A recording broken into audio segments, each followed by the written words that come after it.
ஆத்மீய நண்பர்கள் அனைவருக்கும் வணக்கம். கார்த்திகை முதல் சோமவார விரதம். எப்படி விரதம் இருந்தால் சிவனிடம் கேட்டது கிடைக்கும்?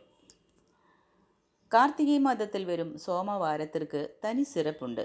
தேவர்கள், மன்னர்கள் உள்ளிட்ட பலரும் பிரச்சனைகள், துன்பங்களில் இருந்தபோது அதிலிருந்து விடுபடுவதற்காக இந்த விரதத்தை கடைபிடி என சிவபெருமானே சொன்ன சிறப்புமிக்க விரதம்தான் கார்த்திகை சோமவார விரதம்.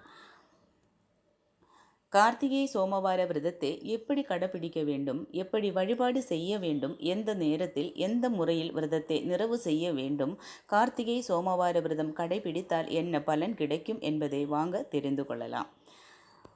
கார்த்திகை மாதத்தின் சிறப்புமிக்க முக்கியமான விரதங்களில் ஒன்று சோமவார விரதம். இது சிவபெருமானுக்குரிய மிக முக்கியமான 8 விரதங்களில் ஒன்றாக கருதப்படுகிறது. சோமன் என்றால் சந்திரன் என்று பொருள்.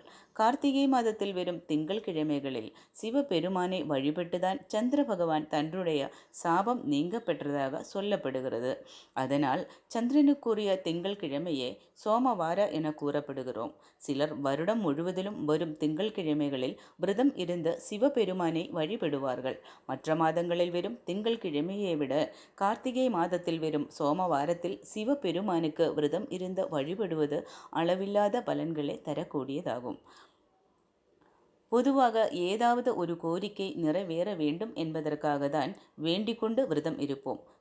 சோமவாரத்தில் விரதம் இருந்த சிவபெருமானை வழிபட்டால் வேண்டியது கிடைக்கும் என்பது நம்பிக்கை.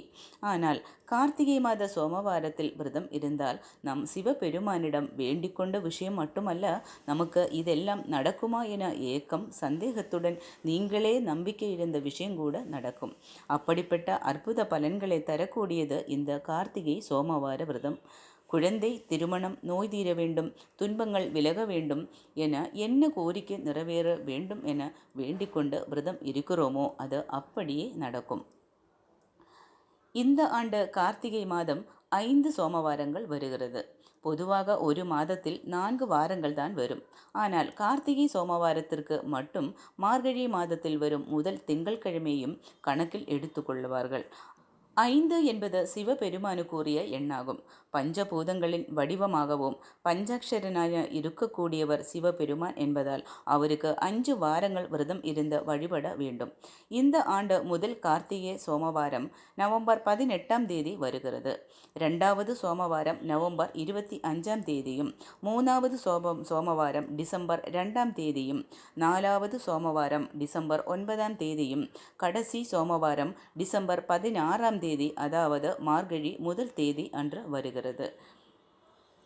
கார்த்திகை மாதம் 2024 முதல் சோமவாரத்தன்று அதிகாலையில் எழுந்து தலைக்கு குளித்துவிட்டு வீட்டில் உள்ள சிவபெருமானின் படம், சிவலிங்கம் அல்லது முருகப்பெருமான் படத்தை எடுத்து வைத்து அதற்கு வில்லு இலைகளால் அர்ச்சனை செய்ய வேண்டும்.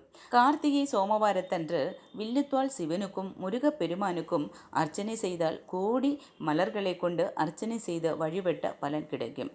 வில்லும் கிடைக்கவில்லை என்றால் மற்ற பூக்களை கொண்டு அர்ச்சனை செய்ய வேண்டும். வீட்டில் ஒரு அகலில் நெய் விளக்கு ஏற்றி வைத்து வழிபட வேண்டும். நைவேத்தியமாக கற்கண்டு, பால், வெற்றிலைப்பாக்கு, பழம் என ஏது கிடைக்கிறதோ அதை படைத்து வழிபடலாம். முடிந்தவர்கள் முழு நேரமும் உபவாசமாக இருக்கலாம். முடியாதவர்கள் ஒரு வேளை சாப்பிட்டோ அல்லது பழம் மட்டும் சாப்பிட்டோ விரதத்தை கடைபிடிக்கலாம். கார்த்திகை சோமவாரத்தன்று சிவபுராணம், கோளாறு பதிகம் ஆகிய சிவ மந்திரங்கள், கந்தசஷ்டி கவசம், கந்தர் அலங்காரம், திருப்புகழ் போன்ற மந்திரங்களை படிப்பது மிக சிறப்பானதாகும். மாலை 6 மணிக்கு பிறகு மீண்டும் வீட்டில் நெய்விளக்கு ஏற்றி வழிபட வேண்டும். அன்றைய தினம் ஷட்கோண தீபம் ஏற்றுவதும் சிறந்தது. சிவபெருமானை மனதார வழிபட்ட பிறகு விரதத்தை நிறைவு செய்து கொள்ளலாம். எளிமையாக பால், பழம் மட்டும் நைவேத்தியமாக படைத்து வழிபட்டு அவற்றை சாப்பிட்டு விரதத்தை நிறைவு செய்யலாம். அல்லது சோமவாரத்தில் பல விதமான உணவு சமைத்து படையல் போடும் பழக்கம் இருந்தால் படையல் இட்ட நைவேத்திய பிரசாதத்தை சாப்பிட்டு விரதத்தை நிறைவு செய்து கொள்ளலாம். இந்த பதிவு உங்களுக்கு பிடித்திருக்குமென்னு நினைக்கிறேன். பிடிச்சா லைக் பண்ணுங்கள், கமெண்ட் பண்ணுங்கள், சப்ஸ்கிரைப் பண்ணுங்கள். வாழ்க வளமுடன். நன்றி, வணக்கம்.